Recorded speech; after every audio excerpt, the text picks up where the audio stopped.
A Rússia do início do século XX parecia poderosa por fora, mas por dentro estava rachando. Um império gigantesco, governado por uma família cercada de luxo, tradição e medo, enquanto o povo enfrentava miséria, revoltas e um futuro incerto. É nesse cenário de crise que surge uma das figuras mais perturbadoras e fascinantes da história russa, Grigori Rasputin, um camponês vindo da Sibéria profunda, sem educação formal, sem títulos, sem posição social, que conseguiu algo inimaginável: acesso direto à família imperial, influência sobre decisões políticas e um poder quase absoluto nos bastidores do trono. Neste vídeo, você vai conhecer a trajetória desse homem envolto em mistério.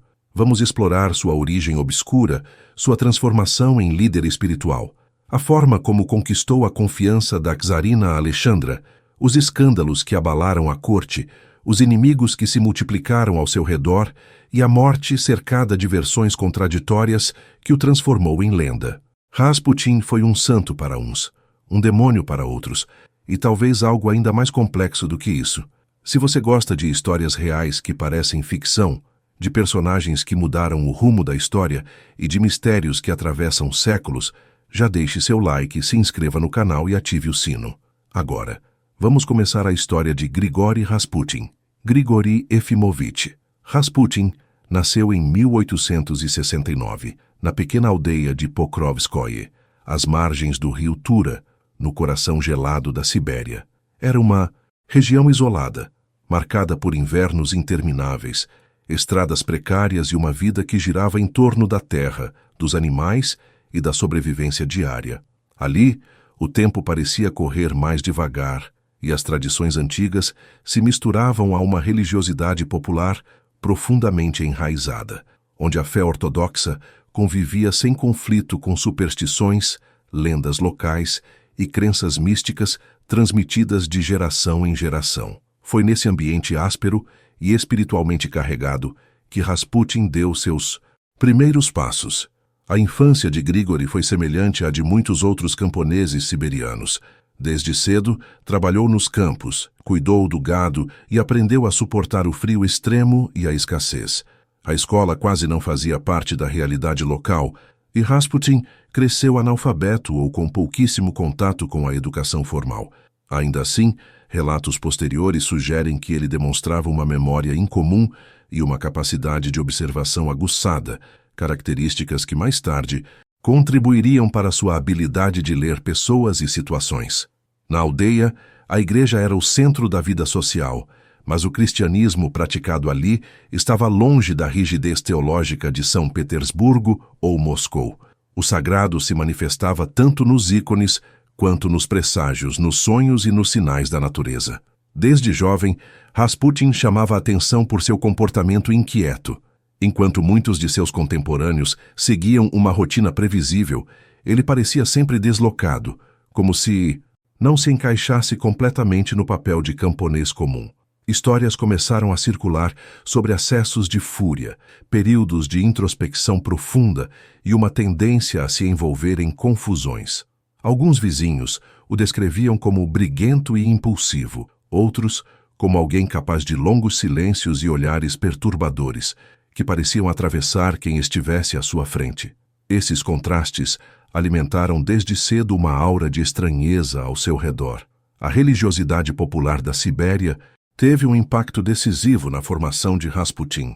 O contato com monges itinerantes, peregrinos e figuras consideradas santas pela tradição oral expôs o jovem Grigori a uma visão da fé menos institucional e mais visceral.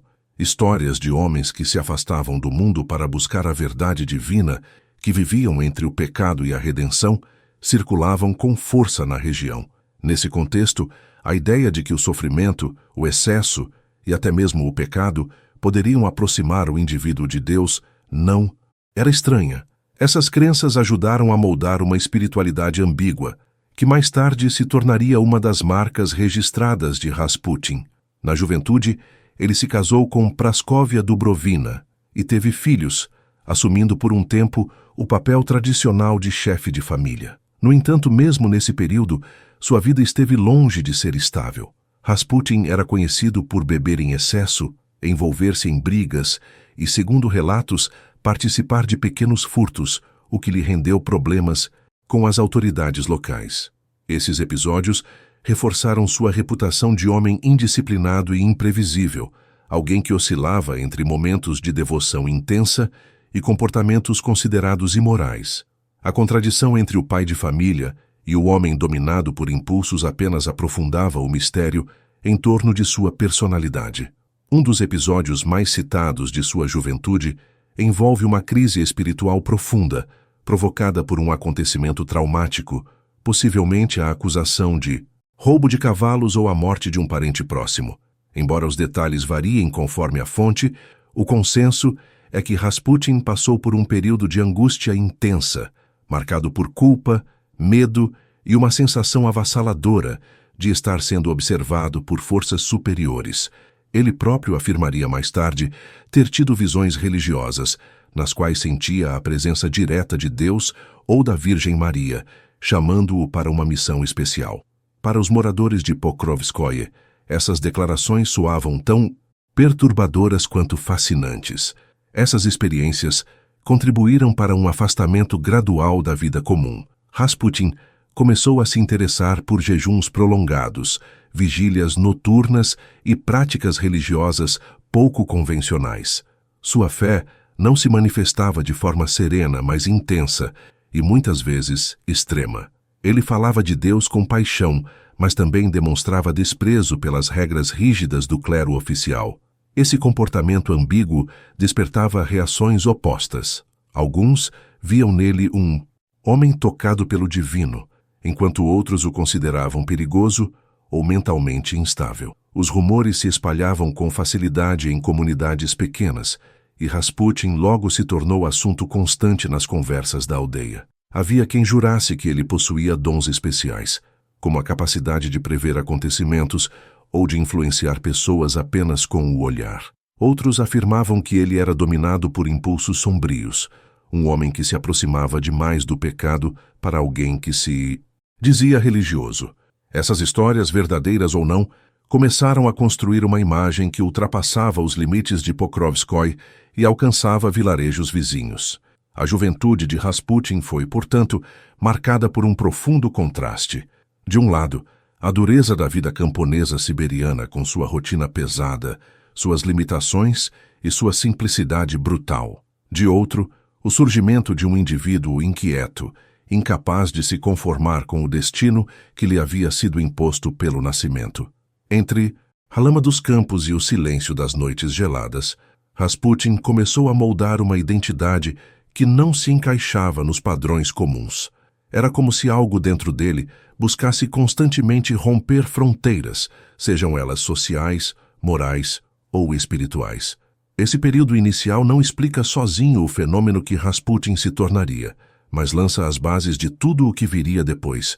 A mistura de fé intensa, comportamento errático, carisma instintivo e um ambiente cultural que valorizava o misticismo criou o terreno perfeito para o surgimento de uma figura única. Ao deixar a juventude para trás, Grigori Rasputin carregava consigo não apenas as marcas da Sibéria profunda, mas também uma inquietação que o empurraria para além dos limites de sua aldeia, em direção a um destino que ninguém ali poderia imaginar. Grigori Efimovich Rasputin nasceu em 1869, na pequena aldeia de Pokrovskoye, às margens do rio Tura, no coração gelado da Sibéria. Era uma região isolada, marcada por invernos intermináveis, estradas precárias e uma vida que girava em torno da terra, dos animais e da sobrevivência diária. Ali, o tempo parecia correr mais devagar, e as tradições antigas se misturavam a uma religiosidade popular profundamente enraizada, onde a fé ortodoxa convivia sem conflito com superstições, lendas locais e crenças místicas transmitidas de geração em geração. Foi nesse ambiente áspero e espiritualmente carregado que Rasputin deu seus primeiros passos. A infância de Grigori foi semelhante à de muitos outros camponeses siberianos. Desde cedo, trabalhou nos campos, cuidou do gado e aprendeu a suportar o frio extremo e a escassez. A escola quase não fazia parte da realidade local, e Rasputin cresceu analfabeto ou com pouquíssimo contato com a educação formal.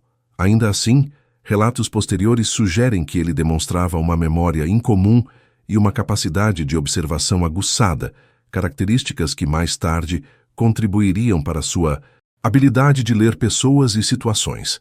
Na aldeia, a igreja era o centro da vida social, mas o cristianismo praticado ali estava longe da rigidez teológica de São Petersburgo ou Moscou. O sagrado se manifestava tanto nos ícones quanto nos presságios, nos sonhos e nos sinais da natureza. Desde jovem, Rasputin chamava a atenção por seu comportamento inquieto, enquanto muitos de seus contemporâneos seguiam uma rotina previsível. Ele parecia sempre deslocado, como se não se encaixasse completamente no papel de camponês comum. Histórias começaram a circular sobre acessos de fúria, períodos de introspecção profunda e uma tendência a se envolver em confusões. Alguns vizinhos o descreviam como briguento e impulsivo, outros como alguém capaz de longos silêncios e olhares perturbadores que pareciam atravessar quem estivesse à sua frente. Esses contrastes alimentaram desde cedo uma aura de estranheza ao seu redor. A religiosidade popular da Sibéria teve um impacto decisivo na formação de Rasputin. O contato com monges itinerantes, peregrinos e figuras consideradas santas pela tradição oral expôs o jovem Grigori a uma visão da fé menos institucional e mais visceral. Histórias de homens que se afastavam do mundo para buscar a verdade divina, que viviam entre o pecado e a redenção, circulavam com força na região. Nesse contexto, a ideia de que o sofrimento, o excesso e até mesmo o pecado poderiam aproximar o indivíduo de Deus não era estranha. Essas crenças ajudaram a moldar uma espiritualidade ambígua, que mais tarde se tornaria uma das marcas registradas de Rasputin. Na juventude, ele se casou com Praskovia Dubrovina e teve filhos, assumindo por um tempo o papel tradicional de chefe de família. No entanto, mesmo nesse período, sua vida esteve longe de ser estável. Rasputin era conhecido por beber em excesso, envolver-se em brigas e, segundo relatos, participar de pequenos furtos, o que lhe rendeu problemas com as autoridades locais. Esses episódios reforçaram sua reputação de homem indisciplinado e imprevisível, alguém que oscilava entre momentos de devoção intensa e comportamentos considerados imorais. A contradição entre o pai de família e o homem dominado por impulsos apenas aprofundava o mistério em torno de sua personalidade. Um dos episódios mais citados de sua juventude envolve uma crise espiritual profunda, provocada por um acontecimento traumático, possivelmente a acusação de roubo de cavalos ou a morte de um parente próximo. Embora os detalhes variem conforme a fonte, o consenso é que Rasputin passou por um período de angústia intensa, marcado por culpa, medo e uma sensação avassaladora de estar sendo observado por forças superiores. Ele próprio afirmaria mais tarde ter tido visões religiosas, nas quais sentia a presença direta de Deus ou da Virgem Maria, chamando-o para uma missão especial. Para os moradores de Pokrovskoye, essas declarações soavam tão perturbadoras quanto fascinantes. Essas experiências contribuíram para um afastamento gradual da vida comum. Rasputin começou a se interessar por jejuns prolongados, vigílias noturnas e práticas religiosas pouco convencionais.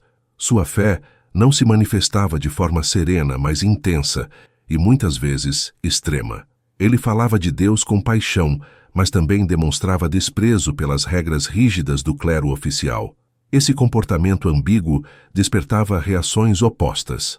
Alguns viam nele um homem tocado pelo divino, enquanto outros o consideravam perigoso ou mentalmente instável. Os rumores se espalhavam com facilidade em comunidades pequenas, e Rasputin logo se tornou assunto constante nas conversas da aldeia. Havia quem jurasse que ele possuía dons especiais, como a capacidade de prever acontecimentos ou de influenciar pessoas apenas com o olhar.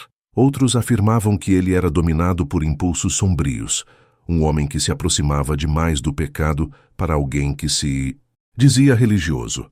Essas histórias, verdadeiras ou não, começaram a construir uma imagem que ultrapassava os limites de Pokrovskoy e alcançava vilarejos vizinhos. A juventude de Rasputin foi, portanto, marcada por um profundo contraste. De um lado, a dureza da vida camponesa siberiana com sua rotina pesada, suas limitações e sua simplicidade brutal. De outro, o surgimento de um indivíduo inquieto, incapaz de se conformar com o destino que lhe havia sido imposto pelo nascimento. Entre a lama dos campos e o silêncio das noites geladas, Rasputin começou a moldar uma identidade que não se encaixava nos padrões comuns. Era como se algo dentro dele buscasse constantemente romper fronteiras, sejam elas sociais, morais ou espirituais. Esse período inicial não explica sozinho o fenômeno que Rasputin se tornaria, mas lança as bases de tudo o que viria depois.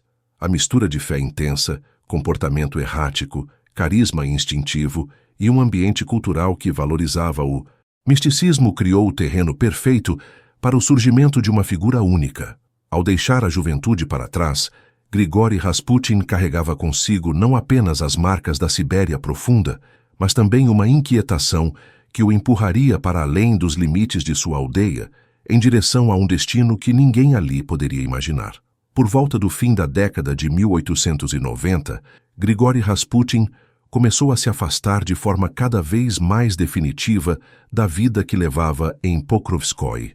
A inquietação que o acompanhava desde a juventude transformou-se em uma necessidade quase compulsiva de partir. Ele deixou a família por longos períodos e passou a vagar por estradas empoeiradas, vilarejos esquecidos e centros religiosos espalhados pela Rússia. Não era uma peregrinação organizada nem guiada por instituições oficiais da Igreja Ortodoxa. Era um movimento errático, impulsionado por crises espirituais, promessas de redenção e uma busca pessoal por sentido, que misturava fé profunda com instabilidade emocional. Essas viagens colocaram Rasputin em contato com um universo religioso marginal, distante da ortodoxia rígida defendida pelo clero urbano. Ele conheceu mosteiros isolados, eremitas e pregadores populares que pregavam uma espiritualidade visceral, baseada na experiência direta com o divino, no sofrimento físico e na confissão pública dos pecados. Em muitos desses ambientes, a linha entre santidade e transgressão era deliberadamente borrada. A ideia de que o pecado poderia ser um caminho para a purificação espiritual não era estranha, e Rasputin pareceu absorver essa visão com intensidade. Durante esse período, surgem os primeiros relatos de seu envolvimento com grupos místicos considerados heréticos pela Igreja oficial. Embora não haja provas definitivas de que tenha sido membro formal de seitas como os Khlisti, o simples fato de circular nesses ambientes já era suficiente para levantar suspeitas. Essas comunidades rejeitavam hierarquias clericais, valorizavam estados de êxtase espiritual e acreditavam que a salvação poderia ser alcançada por meio de experiências extremas, emocionais e físicas. Rasputin, com sua personalidade intensa e seu discurso carregado de simbolismo religioso, encaixava-se perfeitamente nesse cenário. Aos poucos, ele começou a desenvolver práticas espirituais próprias, que misturavam elementos da fé ortodoxa com rituais informais e comportamentos pouco convencionais. Jejuava por longos períodos, passava noites em oração e, ao mesmo tempo, entregava-se a excessos que chocavam quem o observava. Essa contradição não parecia, aos olhos de seus seguidores, um sinal de falsidade, mas sim de profundidade espiritual. Para eles, Rasputin era um homem que conhecia o pecado porque havia mergulhado nele, e justamente por isso podia conduzir outros à redenção. Foi também nesse período que Rasputin começou a ser procurado como curandeiro. Pessoas simples, especialmente camponeses e moradores de vilarejos, acreditavam que ele possuía dons especiais. Relatos de curas, alívios inesperados de dores e melhora de doenças começaram a circular, transmitidos de boca em boca. Muitas dessas experiências podem ser explicadas por sugestão, fé ou coincidência, mas em um contexto onde a medicina era limitada e inacessível, qualquer sinal de melhora ganhava contornos milagrosos. Rasputin não se apresentava como médico, mas como intermediário entre o sofrimento humano e a vontade divina. Sua maneira de lidar com as pessoas contribuía para essa fama crescente. Rasputin sabia ouvir, fixava o olhar nos interlocutores e falava com uma segurança que transmitia autoridade espiritual. Ele adaptava suas palavras às fragilidades de cada um, oferecendo consolo, esperança e um senso de propósito. Esse talento intuitivo, aliado à sua imagem de homem simples e profundamente religioso, tornava-o especialmente convincente. Aos poucos, começou a ser visto não apenas como um peregrino, mas como um conselheiro espiritual, alguém capaz de orientar decisões pessoais e aliviar angústias profundas. No entanto, essa ascensão não ocorreu sem controvérsias. Muitos que o observavam de fora viam em Rasputin um manipulador habilidoso, alguém que explorava a fé alheia para obter prestígio, abrigo e sustento durante suas viagens. As acusações de comportamento imoral continuavam a acompanhá-lo, e sua recusa em se submeter à disciplina da Igreja Ortodoxa oficial despertava desconfiança entre padres e monges mais tradicionais. Para eles, Rasputin representava um perigo, um pregador carismático, fora de controle institucional, capaz de atrair seguidores sem autorização e sem supervisão. A ambiguidade entre devoção sincera e oportunismo passou a definir sua imagem. Rasputin parecia acreditar genuinamente em sua missão espiritual, mas ao mesmo tempo demonstrava uma habilidade notável para se beneficiar dela. Ele aceitava hospitalidade, presentes e doações, não como pagamento explícito, mas como reconhecimento de sua suposta santidade. Esse padrão se repetiria ao longo de sua vida, uma mistura constante de fé intensa e vantagens materiais, difícil de separar em partes distintas. Com o tempo, sua reputação ultrapassou os círculos camponeses e começou a alcançar ambientes urbanos. Em cidades maiores, Rasputin passou a ser visto como uma curiosidade religiosa, um exemplo vivo da espiritualidade russa primitiva, considerada por muitos intelectuais como mais autêntica do que a fé formalizada das elites. Pessoas instruídas, cansadas do racionalismo e atraídas pelo misticismo, começaram a se interessar por figuras como ele. Rasputin, sem perceber, estava se aproximando de um mundo completamente diferente daquele em que havia nascido. Essas peregrinações moldaram profundamente sua identidade. Ele já não era apenas o camponês problemático de Pokrovskoye, nem um marido ausente em crise espiritual. Tornara-se uma figura itinerante, carregando consigo histórias de visões, curas e encontros com o divino. Cada parada em sua jornada acrescentava novas camadas ao mito que começava a se formar.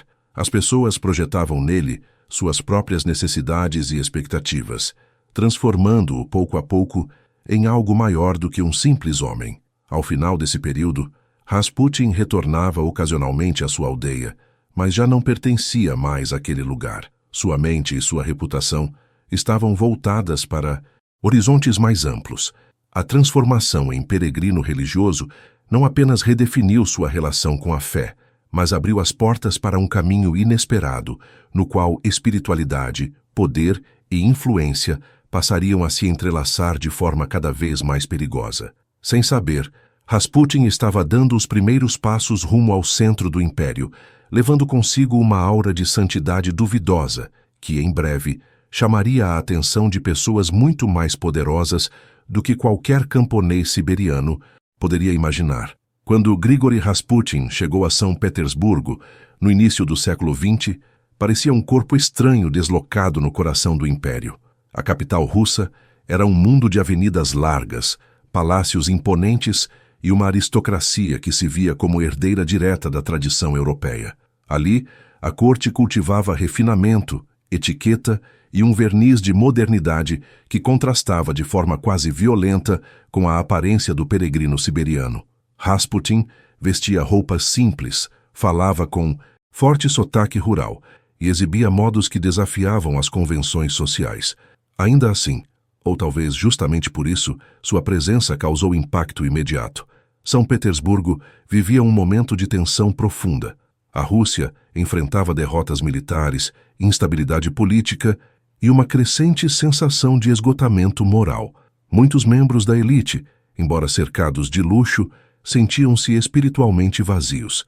A Igreja Ortodoxa oficial, associada ao Estado, parecia incapaz de oferecer respostas às angústias daquele tempo. Nesse contexto, o misticismo ganhava espaço entre nobres intelectuais e religiosos que buscavam uma fé mais intensa, menos formal e supostamente mais autêntica. Rasputin chegou exatamente nesse cenário, trazendo consigo a imagem de um homem do povo, moldado pelo sofrimento e tocado pelo divino. Seu primeiro círculo de contatos na capital não foi formado por aristocratas, mas por membros do clero e figuras ligadas a ambientes religiosos alternativos. Rasputin impressionava pela forma como falava de Deus, não com linguagem teológica elaborada, mas com uma paixão crua, quase selvagem. Ele relatava suas visões, suas peregrinações e sua relação direta com o sagrado de maneira tão convincente que despertava curiosidade mesmo entre religiosos experientes. Alguns padres viam nele um exemplo da fé popular russa, outros uma ameaça à ordem e à disciplina eclesiástica. Ainda assim, seu nome começou a circular em círculos cada vez mais amplos. A partir desses contatos, Rasputin passou a ser convidado para reuniões privadas, salões e encontros onde se discutiam temas espirituais. Foi nesses ambientes que ocorreu o primeiro grande choque entre sua origem humilde e a sofisticação da elite.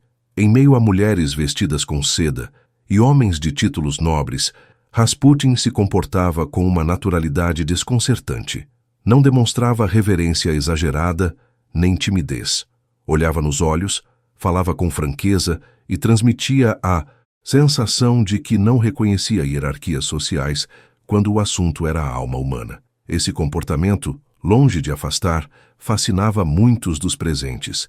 A aristocracia russa, especialmente suas mulheres, desempenhou um papel central na ascensão inicial de Rasputin. Em uma sociedade rígida, onde expectativas e aparências sufocavam desejos pessoais, a espiritualidade emocional e direta que ele oferecia parecia libertadora. Rasputin falava de culpa, sofrimento e redenção de forma íntima, criando uma conexão pessoal com suas ouvintes. Ele não se apresentava como superior, mas como alguém que havia conhecido o pecado e, por isso, compreendia as fraquezas alheias. Essa abordagem gerava confiança e uma sensação de proximidade raramente experimentada nos ambientes formais da corte. Com o tempo, seu nome passou a ser associado à ideia de um homem santo, vindo das profundezas da Rússia, um símbolo vivo da espiritualidade nacional que muitos acreditavam estar se perdendo. Intelectuais e religiosos influentes começaram a vê-lo como uma curiosidade valiosa, alguém que poderia renovar a fé russa por meio de sua autenticidade. Convites se multiplicaram e Rasputin passou a frequentar casas de figuras bem posicionadas, criando uma rede de relações que cruzava fronteiras sociais e institucionais. Esse crescimento, no entanto, não ocorreu sem resistência. Parte da elite via Rasputin com desprezo, considerando-o um charlatão vulgar, indigno de circular nos mesmos espaços que a nobreza tradicional. Sua aparência desleixada, seus hábitos rudes e os rumores persistentes sobre seu comportamento moral alimentavam o escárnio e a desconfiança. Ainda assim, quanto mais críticas surgiam, mais sua fama se espalhava. Rasputin passou a dividir opiniões de forma intensa, um sinal claro de que já não podia ser ignorado. Foi nesse ambiente de fascínio e rejeição que ele começou a se aproximar, de maneira indireta, dos círculos ligados à família imperial. Algumas mulheres influentes da alta sociedade, que tinham acesso ao palácio ou mantinham relações próximas com membros da corte, tornaram-se intermediárias fundamentais. Elas viam em Rasputin não apenas um guia espiritual, mas alguém que poderia exercer um papel mais amplo, oferecendo proteção divina em tempos de incerteza. A ideia de apresentá-lo a figuras cada vez mais próximas do poder começou a ganhar forma. Rasputin, por sua vez, parecia compreender intuitivamente as dinâmicas da capital.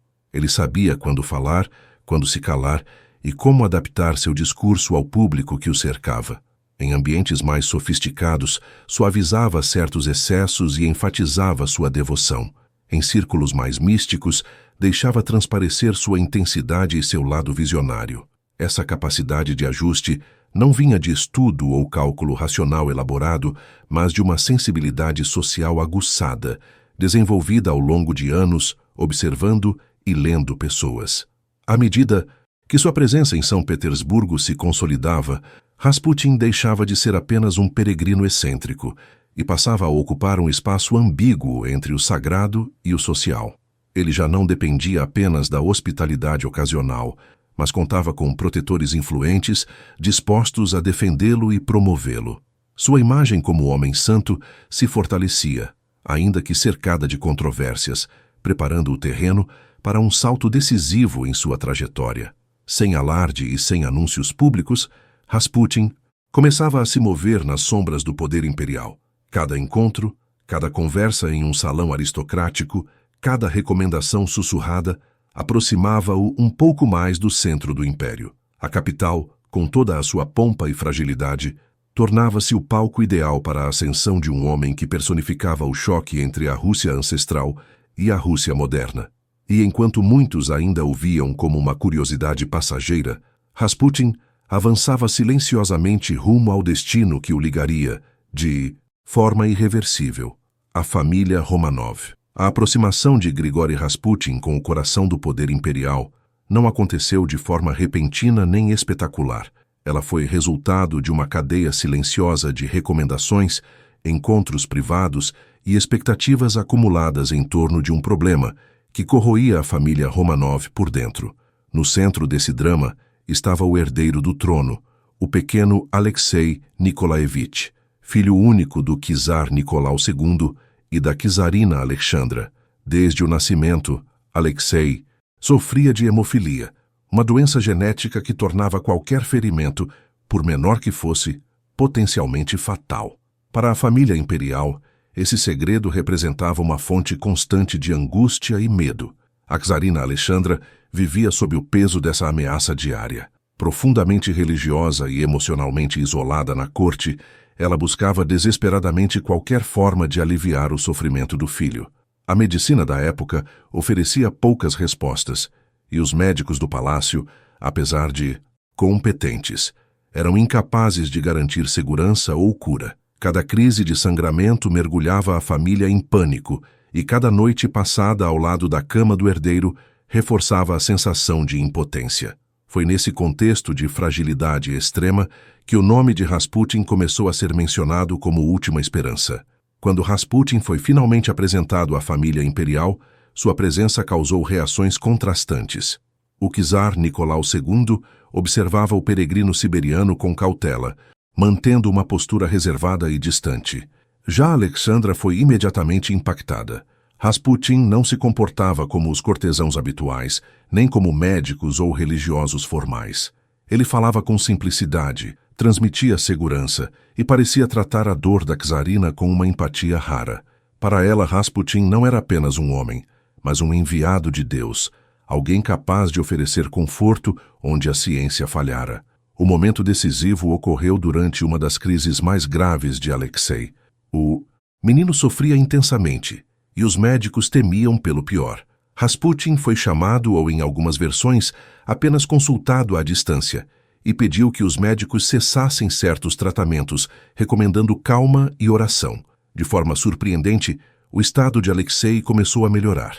O sangramento diminuiu, e a criança se recuperou. Para a família imperial, aquilo foi interpretado como um milagre. Para os céticos, poderia ter sido coincidência, efeito psicológico ou até resultado da interrupção de medicamentos que agravavam o quadro.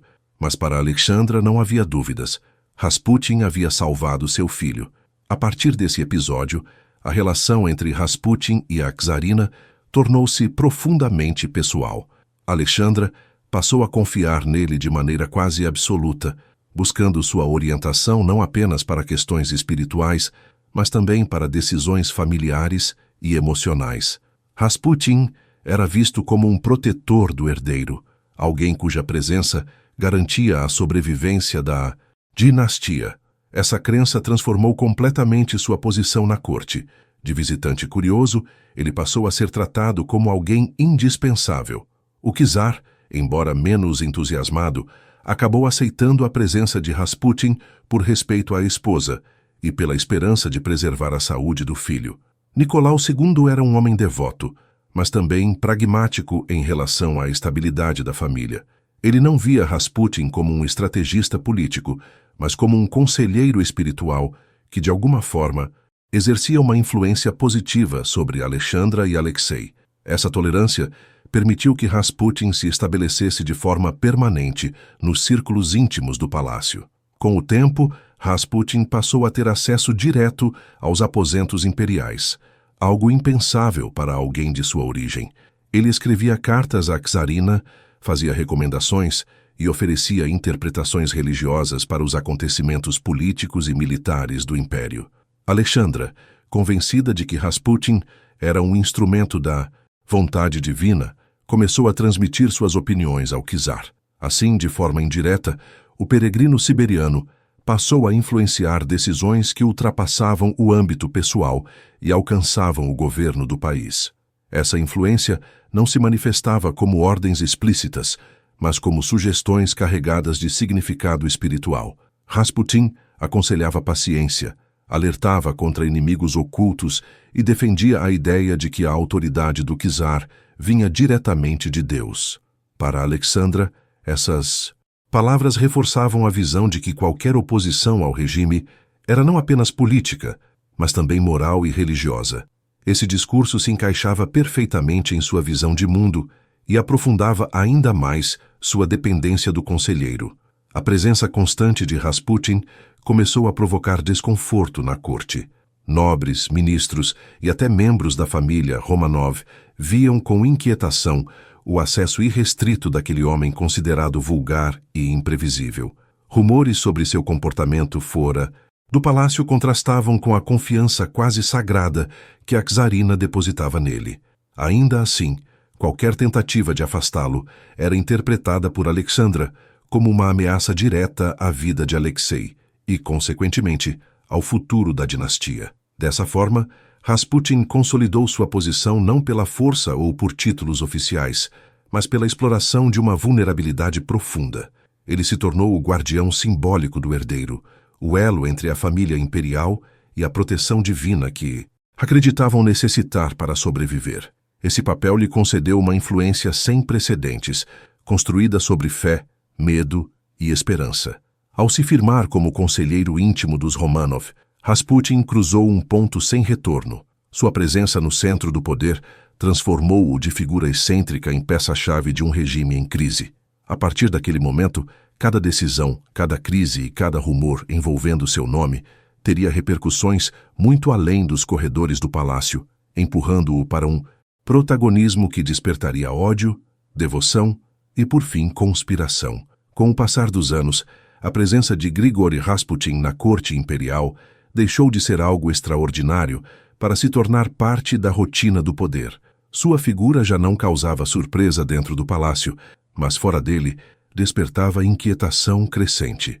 O que antes parecia apenas a influência espiritual de um peregrino excêntrico transformou-se, aos olhos de muitos, em um fator real de interferência no funcionamento do Estado.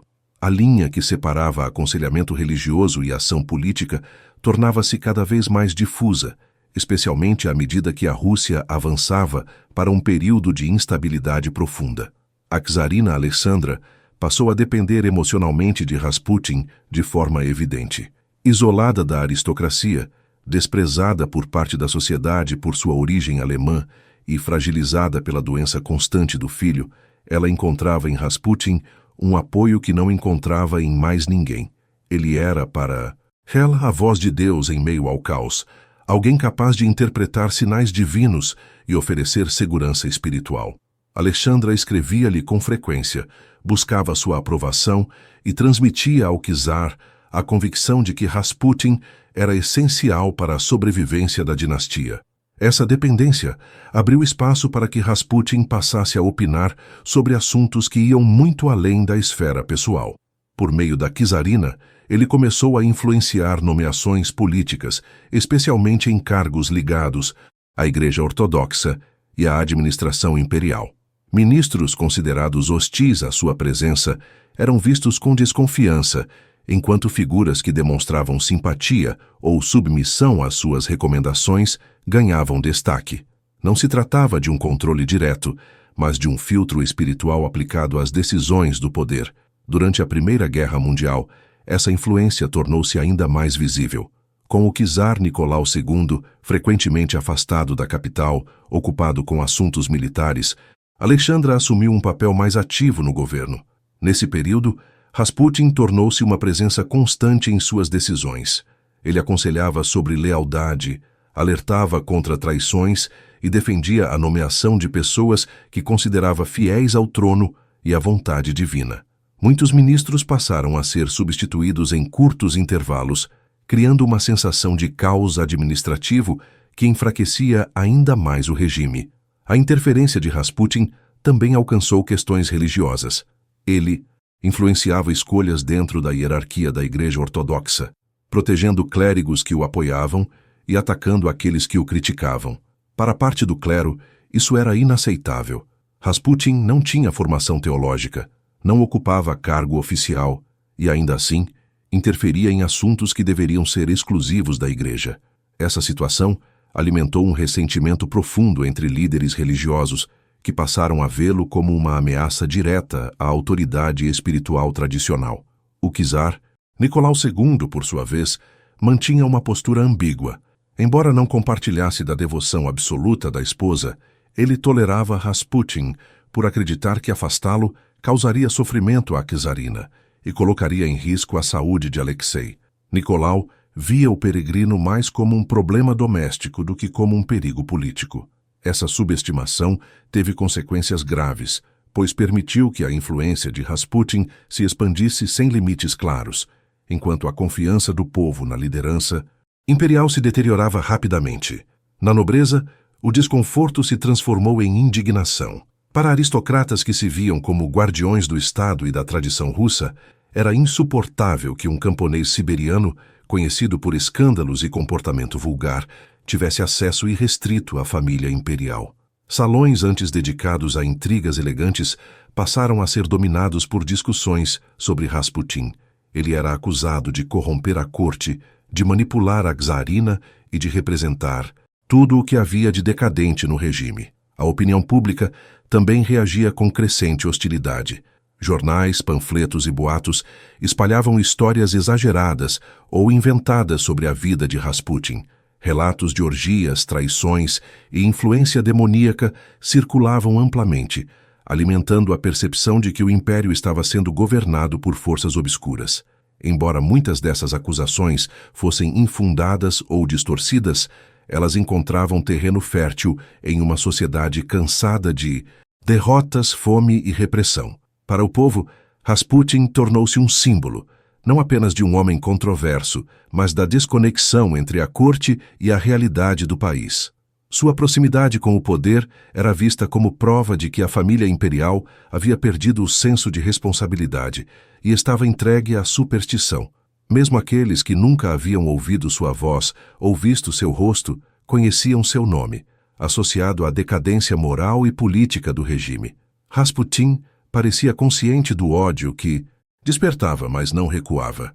Ele continuava a agir com confiança, protegido pela convicção da czarina e pela tolerância do czar. Em alguns momentos, parecia até se fortalecer com a oposição, interpretando os ataques como sinais de que sua missão divina estava sendo cumprida. Essa postura apenas aprofundava o abismo entre ele e seus inimigos. O auge de sua influência coincidiu com o ponto mais frágil do Império Russo. Enquanto Rasputin circulava pelos corredores do poder, aconselhando e interferindo, o país caminhava para o colapso. Greves, revoltas e derrotas militares corroíam a autoridade do czar.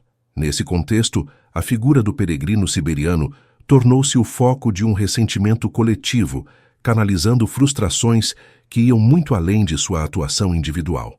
Assim, Rasputin deixou de ser apenas um conselheiro controverso para se tornar um problema político de grandes proporções.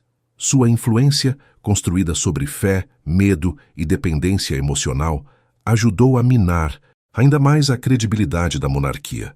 O que poucos percebiam naquele momento era que, ao permitir que um homem como ele se tornasse tão poderoso, a família Romanov estava acelerando seu próprio isolamento e preparando o terreno para uma reação violenta que não tardaria a chegar. À medida que a influência de Grigori Rasputin atingia seu ponto máximo, sua vida fora dos muros do palácio tornava-se cada vez mais difícil de separar da imagem pública do regime imperial. Se dentro da corte ele era protegido pela fé inabalável da czarina, fora dela, sua reputação se deteriorava rapidamente. Relatos de comportamentos escandalosos circulavam por São Petersburgo com velocidade alarmante, misturando fatos, exageros e invenções. Para uma sociedade já saturada de tensões políticas e frustrações sociais, Rasputin tornou-se o alvo perfeito para a indignação coletiva. Bebedeiras em tavernas, discussões públicas e comportamentos considerados indecentes passaram a ser associados ao seu nome. Rasputin frequentava bares e restaurantes populares, onde bebia em excesso e se comportava de maneira que chocava até mesmo os habituês desses locais. Testemunhas afirmavam que ele falava alto, fazia discursos religiosos improvisados e, em alguns momentos, parecia desfrutar da atenção que atraía. Esses episódios contrastavam violentamente com a imagem de homem santo cultivada dentro da corte, alimentando acusações de hipocrisia. As acusações relacionadas à sua vida sexual foram ainda mais devastadoras para sua reputação. Rumores de relações com mulheres da alta sociedade, prostitutas e até freiras começaram a circular amplamente. Em uma cultura profundamente marcada por valores morais rígidos, especialmente quando se tratava de figuras religiosas, essas histórias causaram escândalo imediato. Para seus críticos, Rasputin não era apenas um homem imoral, mas alguém que utilizava o discurso espiritual para justificar seus excessos, confundindo pecado com redenção de maneira conveniente. A própria espiritualidade que Rasputin pregava tornou-se motivo de suspeita. Seus inimigos afirmavam que ele defendia a ideia de que o pecado era um caminho necessário para a purificação da alma, uma interpretação que, embora presente em correntes místicas marginais, era vista como herética pela Igreja Ortodoxa oficial. Essa visão servia, segundo seus críticos, como desculpa para uma vida dominada por impulsos e excessos. Mesmo aqueles que não acreditavam totalmente nessas acusações, viam nelas um sinal claro de que algo estava profundamente errado. A imprensa desempenhou um papel central na amplificação desses escândalos. Jornais oposicionistas e panfletos clandestinos exploravam cada novo rumor envolvendo Rasputin, muitas vezes sem qualquer preocupação com a veracidade. Charges o retratavam como um demônio, um manipulador lascivo ou um símbolo vivo da corrupção do regime. Sua imagem passou a circular associada à decadência moral da monarquia, reforçando a ideia de que o Império Russo estava sendo governado por forças obscuras e irresponsáveis. Para a opinião pública, Rasputin deixou de ser apenas um indivíduo controverso e passou a representar algo maior. Ele se tornou a personificação da desconexão entre a família imperial e o sofrimento do povo. Enquanto soldados morriam no fronte e camponeses enfrentavam fome e miséria, o fato de um homem conhecido por escândalos frequentar o palácio era visto como um insulto.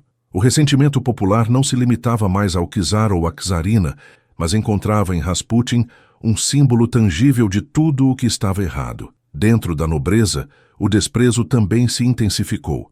Muitos aristocratas sentiam vergonha de serem associados a um regime que tolerava a presença de Rasputin. Comentários sarcásticos e indignados se multiplicavam nos salões, e até membros da família Romanov passaram a expressar preocupação aberta. Ainda assim, qualquer tentativa de expor ou afastar Rasputin esbarrava na resistência feroz da czarina, que via nessas acusações apenas calúnias motivadas por inveja e ódio. A Igreja Ortodoxa, por sua vez, encontrava-se dividida. Alguns clérigos defendiam Rasputin, acreditando que ele era vítima de perseguição injusta. Outros, no entanto, viam nele uma ameaça direta à credibilidade da fé. Para esses líderes religiosos, a associação entre espiritualidade e escândalo minava a autoridade moral da Igreja e alimentava o ceticismo entre os fiéis. Investigações foram abertas, Relatórios foram produzidos, mas nenhum deles conseguiu enfraquecer de forma definitiva sua posição junto à família imperial. O mais destrutivo desses escândalos não foi necessariamente o que dizia respeito à vida pessoal de Rasputin, mas o impacto político que eles geraram. Cada história sobre bebedeiras ou comportamentos indecentes era interpretada como prova de que o governo havia perdido o controle. A figura do peregrino siberiano passou a ser usada por opositores como evidência de que a monarquia estava apodrecendo por dentro, incapaz de distinguir santidade de impostura. Rasputin, paradoxalmente, parecia pouco afetado pela avalanche de acusações. Em público, demonstrava indiferença ou reagia com desprezo, afirmando que seus inimigos estavam cumprindo o papel que Deus lhes havia reservado. Em privado, mantinha a confiança de Alexandra e continuava a circular nos corredores do poder. Essa resistência apenas reforçava a percepção de que ele era intocável, protegido por forças que iam além da política comum. Assim, os escândalos em torno de Rasputin passaram a exercer um papel central na erosão da imagem da monarquia.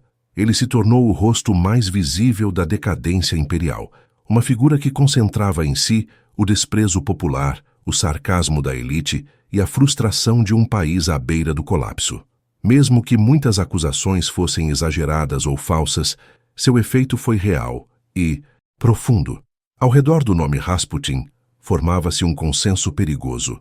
Para muitos russos, enquanto aquele homem permanecesse próximo ao trono, não haveria esperança de redenção para o regime. À medida que os escândalos envolvendo Grigori Rasputin se acumulavam e sua influência permanecia intacta, a oposição contra ele deixou de ser apenas moral ou política e passou a assumir contornos desesperados. Para muitos membros da elite russa, a simples existência de Rasputin no círculo íntimo da família imperial representava uma ameaça direta ao futuro do país.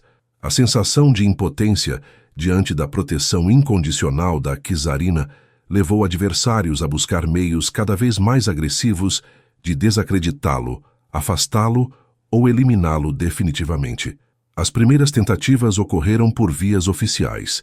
Relatórios foram solicitados, investigações internas foram abertas e autoridades eclesiásticas tentaram reunir provas que pudessem justificar uma intervenção formal. Padres e bispos enviaram denúncias à hierarquia da Igreja Ortodoxa, descrevendo Rasputin como herege, imoral e perigoso. Dossiês detalhavam seus comportamentos considerados indecentes, suas supostas ligações com seitas místicas e o impacto negativo de sua presença sobre a credibilidade da fé.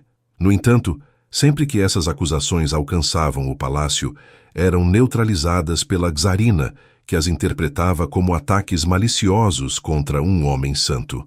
Paralelamente, campanhas de difamação ganharam força fora das estruturas oficiais.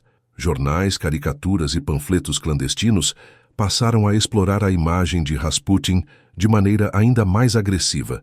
Ele era retratado como um demônio disfarçado, um manipulador lascivo que mantinha a czarina sob controle hipnótico, ou como um agente de forças estrangeiras interessado em sabotar o império. Essas narrativas, embora exageradas, encontravam eco em uma população cansada de derrotas militares e crises econômicas. A figura de Rasputin tornava-se cada vez mais tóxica, um símbolo que concentrava o ódio coletivo. Mesmo diante dessa pressão, afastá-lo do palácio revelou-se quase impossível. Cada nova denúncia reforçava a convicção de Alexandra de que Rasputin era perseguido justamente por cumprir uma missão divina. Para ela, seus inimigos eram instrumentos do mal, e ceder às exigências da nobreza seria trair a vontade de Deus e colocar o herdeiro em risco. Essa postura radicalizou ainda mais os opositores, que passaram a concluir que nenhuma solução pacífica seria eficaz. Foi nesse clima de frustração que surgiram as primeiras tentativas diretas de eliminar Rasputin fisicamente. Em 1914, durante uma visita à sua aldeia natal, ele foi atacado por uma mulher chamada Kionia Guseva, que o esfaqueou no abdômen. O atentado quase lhe custou a vida e exigiu uma longa recuperação.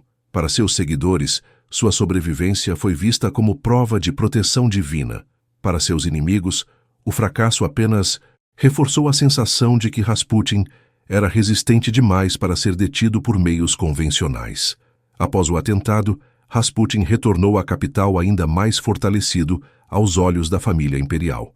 A czarina interpretou o ataque como mais uma tentativa do mal de silenciar um homem justo. Essa reação teve um efeito perverso. Qualquer crítica a Rasputin passou a ser associada, no círculo íntimo do palácio, à violência e à traição.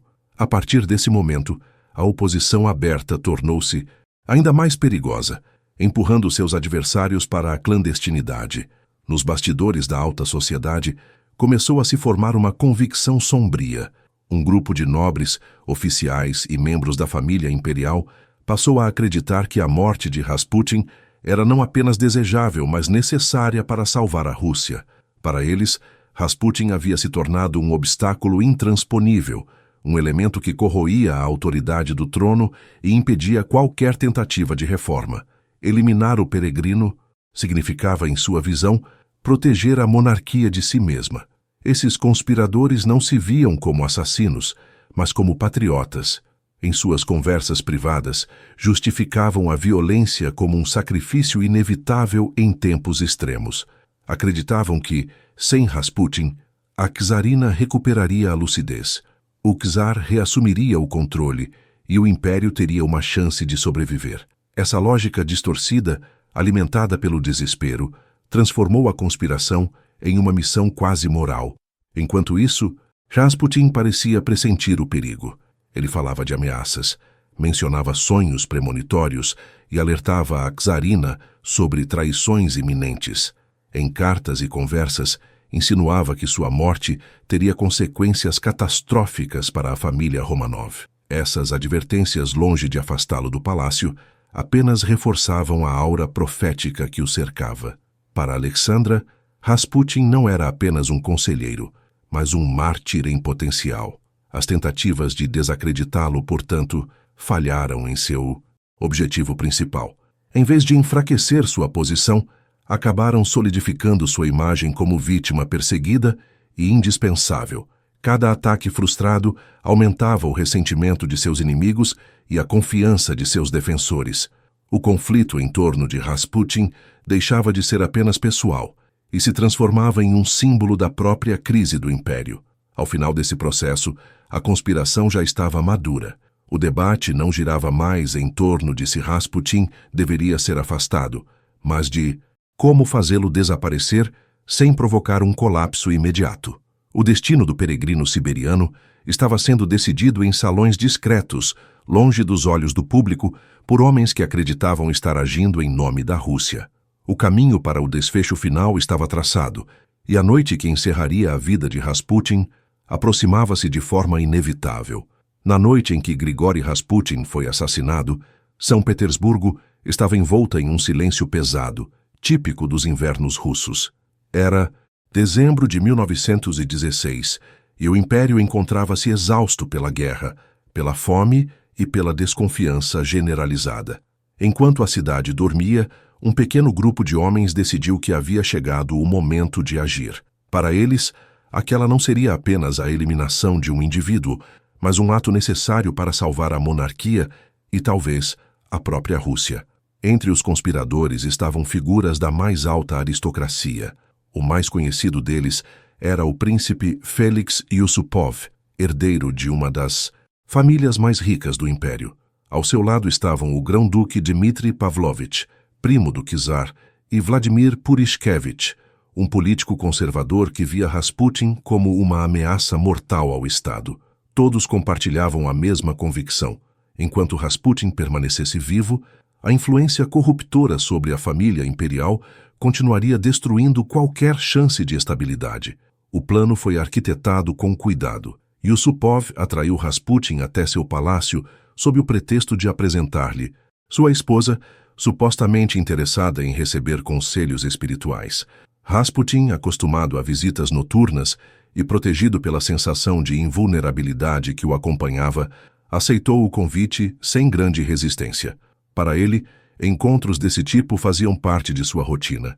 Não havia, naquele momento, um sinal claro de que aquela noite seria diferente. No porão do palácio, os conspiradores prepararam uma mesa com vinho e doces, supostamente envenenados com cianeto. A ideia era simples: matar Rasputin de forma discreta, sem ruído e sem escândalo.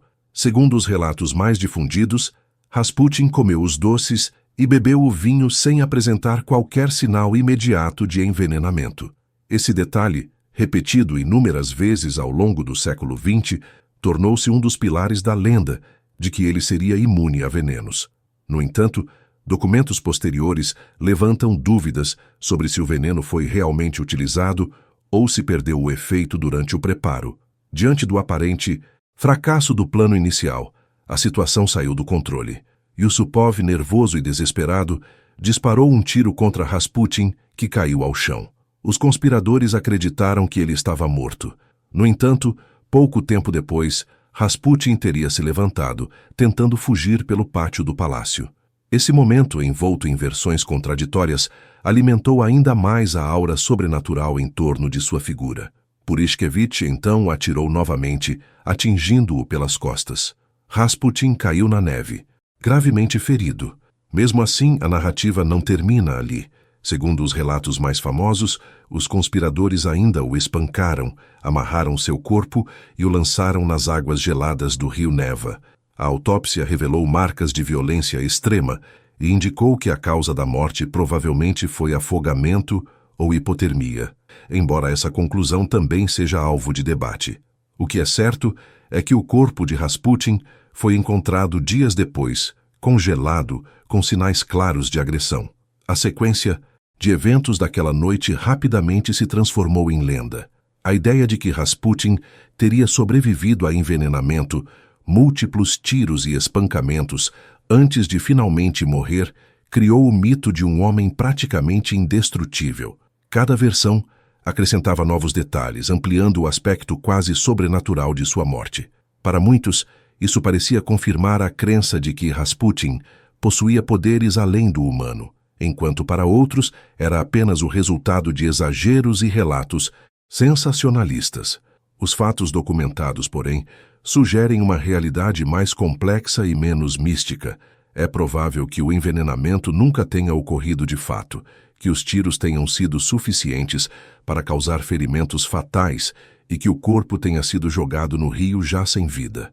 No entanto, a confusão da noite, os interesses dos envolvidos e o desejo de justificar o assassinato como algo extraordinário contribuíram para a proliferação de versões contraditórias. Cada conspirador contou a história de uma forma ligeiramente diferente, moldando os acontecimentos conforme suas próprias necessidades e vaidades. A reação à morte de Rasputin foi imediata e intensa. Parte da nobreza celebrou em silêncio, acreditando que finalmente haviam libertado a monarquia de sua influência mais nociva. Outros sentiram medo, conscientes de que o assassinato de um protegido da família imperial poderia ter consequências imprevisíveis. A czarina Alexandra ficou devastada. Para ela, Rasputin não era apenas um amigo ou conselheiro, mas um homem santo assassinado por traidores. Sua dor rapidamente se transformou em ódio e desejo de punição. O czar Nicolau II reagiu de forma contida, mas não deixou de se sentir traído. Embora não tenha imposto punições severas aos envolvidos, a confiança entre ele e parte da aristocracia foi irremediavelmente abalada. O assassinato, longe de fortalecer o regime, aprofundou as divisões internas e expôs a fragilidade do poder imperial. A morte de Rasputin não trouxe a clareza ou a renovação que os conspiradores esperavam. Com o passar do tempo, o episódio ganhou contornos quase míticos. Livros, filmes e relatos populares transformaram a morte de Rasputin em uma narrativa épica, na qual ele surge como uma figura impossível de matar, resistindo a todas as tentativas humanas de destruição. Essa imagem, embora distante da realidade histórica, ajudou a perpetuar seu nome e a consolidar seu lugar no imaginário coletivo. O assassinato de Rasputin marcou o fim de um homem, mas não o fim de sua influência. Ao contrário, sua morte ampliou o fascínio em torno de sua figura e reforçou a sensação de que forças incontroláveis estavam em ação no coração do império. Na tentativa de silenciá-lo para salvar a Rússia, seus inimigos acabaram criando uma lenda que atravessaria gerações, tornando Rasputin imortal na memória histórica. A morte de Grigori Rasputin causou um impacto imediato e intenso, mas profundamente desigual. Nos salões da aristocracia, o sentimento inicial foi de alívio silencioso. Muitos acreditavam que, com a eliminação do peregrino siberiano, o maior obstáculo à recuperação da autoridade imperial havia sido removido. Esperava-se que a czarina recuasse de sua dependência emocional, que o czar reassumisse o controle político e que a imagem do regime pudesse, enfim, ser parcialmente restaurada. No entanto, essas expectativas se revelaram rapidamente ilusórias. No interior do palácio, a reação foi marcada por choque e dor. A czarina Alexandra ficou devastada. Para ela, Rasputin não era apenas um conselheiro espiritual, mas o guardião da vida de seu filho e um homem escolhido por Deus. Sua morte foi interpretada como um sacrifício injusto, fruto de traição e ódio. Alexandra passou a ver os conspiradores como inimigos diretos da família imperial e, mais amplamente, como responsáveis por colocar o futuro da dinastia em perigo. Em vez de libertá-la da influência de Rasputin, o assassinato reforçou seu isolamento e aprofundou sua desconfiança em relação à nobreza. O czar Nicolau II reagiu com uma mistura de indignação e resignação. Embora não compartilhasse da devoção quase mística da esposa, ele se sentiu pessoalmente traído pelo envolvimento de membros de sua própria família no crime. Ainda assim, sua resposta foi surpreendentemente branda. Os responsáveis diretos pelo assassinato receberam punições leves ou foram simplesmente afastados da capital. Essa hesitação refletia a fraqueza do czar naquele momento, incapaz de impor autoridade de forma decisiva ou de usar o episódio para reafirmar o controle sobre o império. Politicamente, a morte de Rasputin produziu pouco efeito concreto. As crises que assolavam a Rússia continuaram a se agravar. A guerra seguia consumindo recursos e vidas. A economia estava em colapso e a confiança popular no governo permanecia profundamente abalada. Sem Rasputin, não houve mudança significativa na condução do Estado, nem uma reorganização eficaz do poder. O regime estava doente demais para ser salvo pela simples remoção de um indivíduo, por mais controverso que ele tivesse sido. Para o povo, a notícia do assassinato não gerou comoção duradoura. Muitos receberam a informação com indiferença ou cinismo, conscientes de que a queda de Rasputin não resolveria problemas estruturais como fome, repressão e desigualdade. Alguns celebraram, vendo sua morte como justiça tardia. Outros já estavam tão distantes da política imperial que o episódio parecia irrelevante diante das dificuldades cotidianas. O símbolo havia sido removido, mas as causas do descontentamento permaneciam intactas. A aristocracia, por sua vez, percebeu tarde demais que havia superestimado o papel de Rasputin. Ao concentrar nele toda a responsabilidade pela decadência do regime, ignorou falhas mais profundas, a rigidez do sistema autocrático, a incapacidade de reformas, a má condução da guerra e o distanciamento crescente entre governantes e governados. A morte de Rasputin expôs esse erro de cálculo.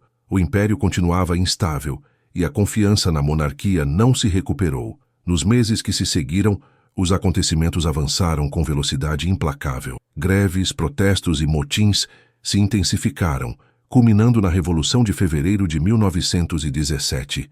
O czar Nicolau II foi forçado a abdicar, encerrando mais de 3 séculos de domínio da dinastia Romanov. A czarina e seus filhos foram colocados sob custódia, e o futuro da família imperial tornou-se incerto e sombrio. Nenhuma das advertências atribuídas a Rasputin sobre o destino da monarquia foi capaz de evitar o colapso. O assassinato, que muitos acreditavam ser um ato salvador, revelou-se apenas um episódio tardio em um processo de decadência irreversível. Rasputin não era a causa central da queda do regime, mas um sintoma de sua fragilidade. Sua presença havia amplificado tensões e escândalos, mas sua ausência não trouxe estabilidade. Ao contrário, deixou claro que os problemas do império iam muito além de um conselheiro controverso. Para Alexandra, a morte de Rasputin adquiriu um significado quase profético. Ela passou a acreditar que a eliminação do homem santo havia selado o destino da família imperial. Esse sentimento de fatalismo intensificou sua postura rígida e sua recusa em ceder a pressões políticas, agravando ainda mais a situação. O palácio tornou-se um espaço de medo, suspeita e isolamento, desconectado da realidade de um país em convulsão. À medida que a revolução avançava, Rasputin começava a desaparecer da cena política concreta, mas não da memória coletiva. Seu nome continuava a ser mencionado como símbolo dos excessos da monarquia, uma lembrança constante de como o regime havia se afastado da razão e da responsabilidade. No entanto, para a maioria dos russos, o foco já estava em outras questões, mais urgentes e decisivas. Assim, a morte de Rasputin marcou o fim de um capítulo, mas não alterou o desfecho da história. A dinastia Romanov caminhava para sua queda final, arrastada por forças sociais, econômicas e políticas que nenhum assassinato isolado poderia conter. A esperança de que a eliminação de um homem restauraria um império revelou-se uma ilusão. O colapso estava em curso, e a Rússia estava prestes a entrar em uma nova e turbulenta era, na qual o nome de Rasputin permaneceria como um eco perturbador de tudo o que havia sido perdido. A avaliação histórica do legado de Grigori Rasputin é, até hoje, marcada por tensões entre fatos documentados, interpretações ideológicas e uma camada espessa de mitos acumulados ao longo do século XX. Poucos personagens da história moderna foram tão distorcidos por relatos sensacionalistas, propaganda política e narrativas populares quanto o camponês siberiano que chegou ao centro do poder imperial russo. Separar o que Rasputin realmente foi daquilo que se tornou símbolo é um exercício essencial para compreender, não apenas o homem, mas o próprio fim da Rússia dos czares. Do ponto de vista factual, Rasputin não foi um estrategista político no sentido clássico. Ele não possuía formação administrativa, não articulava projetos de governo, nem demonstrava interesse sistemático por ideologias. Sua influência derivava quase exclusivamente de sua relação pessoal com a czarina Alexandra e de sua reputação como alguém capaz de aliviar o sofrimento do herdeiro Alexei. Esse vínculo emocional foi o verdadeiro motor de seu poder. A partir dele, Rasputin passou a opinar, recomendar nomes e interferir indiretamente em decisões que ultrapassavam em muito suas capacidades reais. Isso não significa que tenha sido um ingênuo. Rasputin compreendia intuitivamente as fragilidades humanas e sabia explorá-las. Dominava a linguagem da fé popular, utilizava o carisma, a intimidação espiritual e a ambiguidade moral como ferramentas de influência. Alternava gestos de humildade com atitudes de superioridade, criando ao redor de si uma aura de mistério que confundia aliados e inimigos. Nesse sentido, foi um manipulador, ainda que não no modelo frio e calculista frequentemente retratado. Ao mesmo tempo, reduzir Rasputin a um charlatão cínico ignora aspectos importantes de sua trajetória. Há indícios consistentes de que ele acreditava, ao menos em parte, em sua própria missão espiritual. Sua religiosidade não era teatral no sentido moderno, mas fruto de uma cultura camponesa profundamente marcada por misticismo, penitência e experiências estáticas. Rasputin parecia conviver, sinceramente, com a ideia de ser um instrumento divino, mesmo enquanto mergulhava em comportamentos que contradiziam a moral oficial da Igreja. Essa contradição, longe de ser excepcional, era central à sua visão espiritual. Para Rasputin, o pecado e a redenção estavam ligados de forma quase inseparável. A ideia de que era necessário experimentar a queda para alcançar a purificação aparece repetidamente nos relatos sobre suas crenças. Essa lógica, embora inaceitável para a ortodoxia institucional, encontrava eco em correntes místicas marginais e ajudava a explicar sua conduta errática, ao mesmo tempo devota e dissoluta. O mito do Rasputin sexualmente insaciável, onipotente e diabólico foi amplificado de forma deliberada por seus inimigos. A nobreza, o alto clero e setores da imprensa encontraram nele um alvo perfeito para canalizar o descontentamento popular. Ao transformar Rasputin na personificação de todos os males do regime, desviava-se a atenção das falhas estruturais do Estado, da incompetência administrativa e da incapacidade do czar de conduzir reformas. Nesse processo, Rasputin tornou-se um bode expiatório conveniente. Após a Revolução Russa, sua imagem foi reutilizada sob uma nova ótica. A propaganda bolchevique explorou Rasputin como prova definitiva da corrupção e decadência moral da monarquia. Ele passou a simbolizar não apenas um conselheiro inconveniente, mas a própria falência ética do antigo regime. Essa leitura, embora politicamente eficaz, continuou a simplificar excessivamente sua figura, ignorando as nuances humanas e históricas de sua trajetória. No Ocidente, Rasputin ganhou uma dimensão quase folclórica. Livros, filmes, músicas e séries transformaram-no em vilão carismático, feiticeiro sombrio ou figura grotesca, muitas vezes descolada da realidade histórica. A ênfase exagerada em sua suposta imortalidade, nos detalhes escabrosos de sua morte e em seus excessos pessoais, contribuiu para cristalizar uma imagem mais próxima da lenda do que do homem real. Ainda assim, essa representação ajudou a manter seu nome vivo no imaginário coletivo. O fascínio persistente por Rasputin revela algo mais profundo do que curiosidade histórica. Ele encarna o medo do irracional, infiltrando-se no poder. A ideia de que sistemas políticos aparentemente sólidos podem ser corroídos por crenças, superstições e relações pessoais mal resolvidas. Rasputin simboliza a vulnerabilidade das elites diante do desespero, da fé cega e da busca por soluções milagrosas em momentos de crise. Ao analisar seu legado com distanciamento, torna-se claro que Rasputin não derrubou a monarquia russa, nem poderia tê-la salvado. Sua presença acelerou desgastes, intensificou tensões e expôs fragilidades. Mas o colapso do regime foi resultado de forças muito mais amplas. Ele foi, sobretudo, um sintoma extremo de um sistema em decomposição, incapaz de responder às transformações do mundo moderno. Rasputin também permanece como um lembrete incômodo de que a história não é feita apenas por grandes planos e ideologias, mas por emoções, medos, crenças e relações pessoais.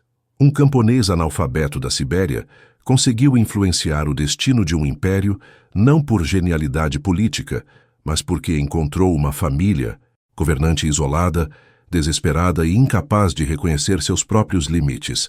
Assim, seu legado não pode ser reduzido a uma única definição.